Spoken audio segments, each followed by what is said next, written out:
చెప్పండి నారాయణ గారు. నమస్తే అమ్మ. నమస్తే. కాబట్టి ఈ సత్సంగం ద్వారా మనం తెలుసుకోవాల్సింది ఏంటంటే, మన లోపల ఏవైనా అలాంటి ద్వేషాలు, అలాంటి వైలెన్స్ ఏదైతే ఉన్నాయో అవన్నీ కూడా మనం ఎప్పుడైతే మన లోపల నుంచి మనం బయటకు తీసుకున్నామో అప్పుడే మనం కూడా నిత్యనూతనంగా ఉండగలం. సో మనం కూడా సత్యమే ప్రయాణించేటువంటి అవకాశం ఉంటుంది. ఆ ప్రేమ భావాన్ని అనేది మనలో వదిలేస్తుంది. కాబట్టి ఇలాంటి గొప్ప సత్సంగం మేడం గారికి నమస్కారాలు. గురువం తత్సత్. ఏండి రామబుద్ధుడి గారు.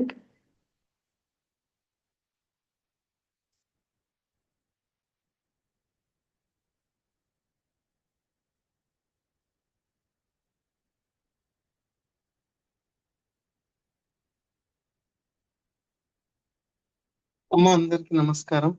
అంకుల్ కాల్లో లేనట్టున్నారు. చెప్పండి మీరు. సో అదే మనలో అంటే ఇంత వైలెన్స్ ఉంది అనేది మనకి ఎలా తెలుస్తుందమ్మా? అంటే ఒక పరిస్థితి వస్తే తప్ప. కొన్ని నేను మంచిదాన్నో చెడ్డదాన్నో నాకు తెలియదు కదమ్మా. అంటే ఆ వైలెన్స్ ని, అంటే ఇప్పుడు ఇక్కడ హేట్ అండ్ వైలెన్స్ అంటున్నారు కదా, ఆ ఇష్టము అండ్ అదేంది ద్వేషం. అహింస, ద్వేషం, అంటే వైలెన్స్ అంటే ఇలాంటివి హింస. మనలో ఉన్నాయి అనేది మనకెందుకు తెలియదండి? వైలెన్స్. మిగతా బాధ పెట్టాలనే ప్రవృత్తి ఉంటుంది కదా. మనకి వైలెన్స్ ఉండబట్టే జంతువుల్ని చంపి తింటున్నారు కదా మనుషులు. ఇవన్నీ వైలెన్సే కదా. ఎదుటి వాళ్ళని హర్ట్ చేయాలని, మన ఎవరైనా ఏమైనా అంటే వాళ్ళకి రిటార్ట్ ఇవ్వాలని, ఇవన్నీ వైలెన్స్ యొక్క ఫలితాలేనండి. అది మనకి ఎందుకు తెలీదు? మనలో ఎంతో హింసాత్మక కానీ ప్రవృత్తి ఉంది. మనం ఒప్పుకోం. మనం చేస్తే ఒప్పుకోం, ఇతరులు చేస్తే ఒప్పుకుంటాం. వాళ్ళు హింసిస్తారంటారు. మనం హింసించినప్పుడు దాన్ని హింస అనం.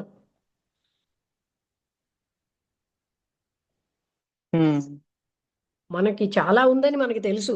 మనలో చాలా బాధించే ప్రవృత్తి లేదా? కోపంలో బాధ పెట్టాలన్న ప్రవృత్తి నిబిడీకృతంగా ఉంటుంది. అర్థమైందా? అర్థమైందండి. మనం అనుకోం. అది మనకు వచ్చింది అనుకోండి హింస. హింస అనం. ఇతరుల దాన్ని హింస అంటాం. మనం అంత పక్షపాతంగా ఉంటాం.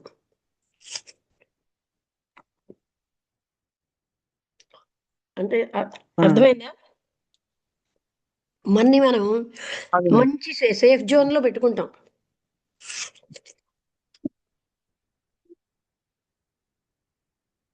ఓకే. రామబుద్ధుడు గారు వినబట్టం లేదా? వినబడిందా? నమస్తే మేడం, అందరికీ నమస్కారం. నమస్తే. అవును మేడం, అంటే ఏదైనా వాళ్లకు జరిగిన ఏదైతే అని జరిగిన అవమానం కానీ ఒక స్థితి కానీ దాని ద్వారా ఈ ద్వేషం వస్తుంది. ఈ ద్వేషంతో మాకు ఆ పొజిషన్ వస్తే మేము కూడా అలాగనే చేస్తాం అనేది, అంటే చర్యకు ప్రతిచర్య అంతే ఇక్కడ జరిగేది. దానికోసమే వాళ్ళు మాట్లాడినట్టు అవుతుంది. కానీ అది అయితే పరిష్కారం కాదు అనేది అర్థమవుతుంది. అవుతే మరి వాళ్ళు ఆ మార్గం కాకుండా ఇంకొక మార్గాన్ని తీసుకుంటే అది బాగానే ఉంటుంది. కానీ ఇక్కడ అంటే ఇదొక్కటే కానీ కాకుండా సమాజంలో ఇతర విషయాల్లో కూడా ఇలాగనే జరుగుతూ ఉంటుంది కదా మేడం. మామూలుగా అంటే ప్రతిదానికి ఒక చర్యకు ప్రతిచర్యతోనే ఈ మొత్తం ఈ సొసైటీ మూవ్ అవుతూ ఉంటుంది. దానివల్లనే ఈ అంటే సమాజంలో జరిగే అలజడులు, ఇతర అలజడులు కూడా అన్నీ అలాగనే జరిగిపోతుంటాయి కదా. అంటే ఇక్కడ దానికి ప్రేమే పరిష్కారము అదొక్కటేనా, లేకపోతే ఇంకా ఒక మార్గం ఏదైనా ఉందా? ఉంటాయండి. హలో, ఇంకా ఏమిటి ఉంటాయి? వినబడుతున్నదా? మేడం వినిపిస్తుంది మేడం. అంటే ఆ, మరి వాళ్ళ ఆలోచనలో మార్పు రావాలి అంటే వాళ్ళు ఆ గతాన్ని మర్చిపోలేకపోతున్నారు కదా, అది గతం మర్చిపోవడమే మార్గమా? మీరే చెప్పండి. మర్చిపోవడం అని కాదు. ఉమ్, అదే పద్ధతులతో మళ్ళీ కొత్త సొసైటీ ఏర్పరిస్తే వీళ్ళకి కూడా అదే వస్తుంది కదా. అవును వీళ్ళు మేడం. అలాంటి సొసైటీనే తయారు చేస్తున్నారు కదా. అవును ఎంత మేడం. వీళ్ళు బాధపడ్డారో, మాకేదో పవర్ వచ్చిందని ఉమ్, విర్రవీగుతారు కొన్నాళ్ళ తర్వాత, ఆ బాధ వీళ్ళకి ఉంటుంది. అవును ఏమంటారు? మేడం. కరెక్టే మేడం అది. అది బాధాకరమైనదే అ- అవుతుంది అందరికీను. అదే అదే ఇప్పుడు జరుగుతున్నది, ప్రతి చోట జరుగుతున్నది అదే. అందుకే కదా ఆయన అందరిలోని రాడికల్ చేంజ్ రావాలంటున్నారు. ఉమ్, మూలమైన మార్పు మనిషిలో ఎప్పుడు వస్తుంది? నాలో ఉమ్, మీలో ఉన్నదంతా ఒకటే అనే అనుభూతి ప్రకారం తెలిసినప్పుడు, అప్పుడు ఉమ్, మనకి అంటే అవును వైలెన్స్ మేడం. అనేది ఆటోమేటిక్గా పోతుంది. ఆ హింస అనేది అంటే నా వరకు వస్తేనే నాకు హింస అవుతుంది. నేను చేసేది మాత్రం హింస కాదు, అది అది ఒక డ్యూటీ లాగా నేను ఫీల్ అవుతున్నాను అనేది అర్థమవుతుంది మేడం. అది అది అని వాళ్ళు అనుకుంటారు. హింస ఉమ్, అవుతుంది. ఆ వ్యక్తి అనుకుంటారు అలా. అ- నేను చేస్తున్నాను కనుక అది హింస కాదు.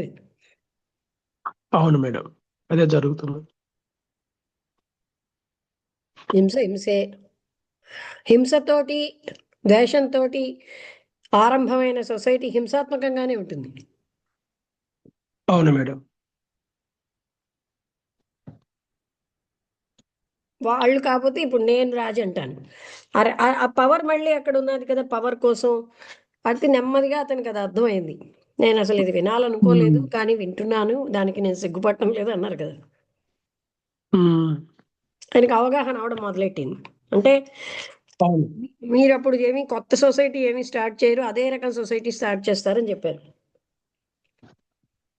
అవును మేడం.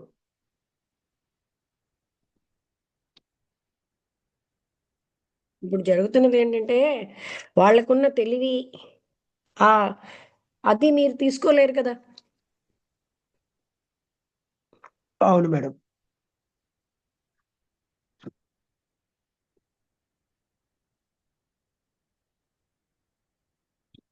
అది చెప్పారు. అంటే ఇప్పుడు మాకు ఆ పొజిషన్ వచ్చింది కాబట్టి మేము చేస్తాం అన్నట్టు అవుతుంది.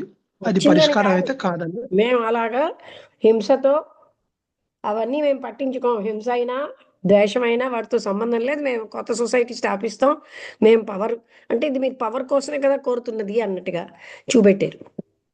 అవును మేడం, ముందు అంతే. అతను ఏమన్నాడు? అదైనా మేము పట్టించుకోం, మాకు అది వాళ్ళ బదులు మేము రీప్లేస్ అవుతాం అంటే, మరి మీరైనా అదే కదా చేస్తున్నది, ఇంకా మీరు చేసిన కొత్తది ఏమిటన్నారు. వాళ్ళకంటే భిన్నంగా ఏం చేశారండి? అవును మేడం.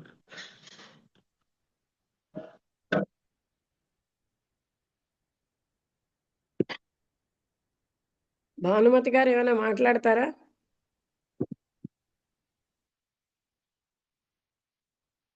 ఎవరికైనా ఏమైనా డౌట్స్ ఉన్నాయా?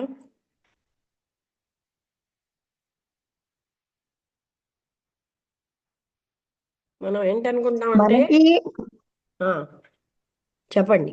మనం మామూలుగా ఆ, ఈ ద్వేషం అనేది మనలో ఏదైనా ఎవరి పట్లైనా ఒక నెగటివ్ గా మనం థింక్ చేసేటప్పుడు మన బాడీలో మార్పులు నెగటివ్ గానే వచ్చేసి ఏదో బాడీలో అనీజీ అయిపోతుందండి.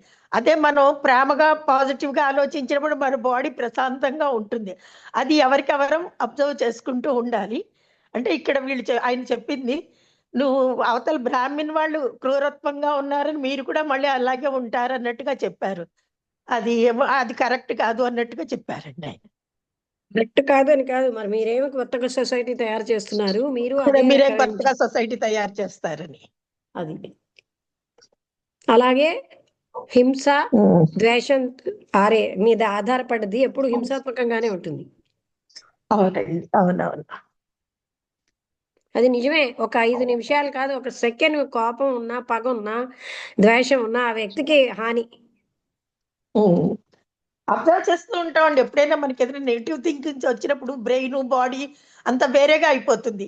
వెంటనే ఎందుకు ఇలాంటి ఆలోచన వచ్చింది మనం సమాధాన పరుచుకునేటప్పుడు బాడీ కామ్ గా అయిపోతుంది.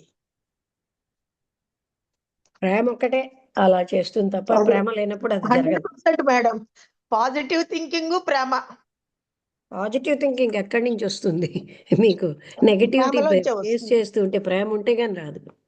అదే ప్రేమ ఉంటే కానీ రాదు.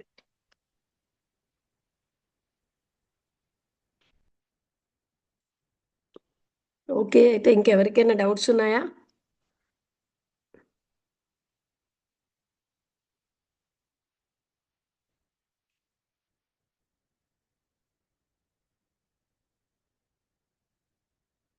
అయితే క్లోజ్ చేసేద్దామండి. అందరికీ నమస్కారం. నమస్తే మేడం. నమస్తే నమస్తే అండి. తనకు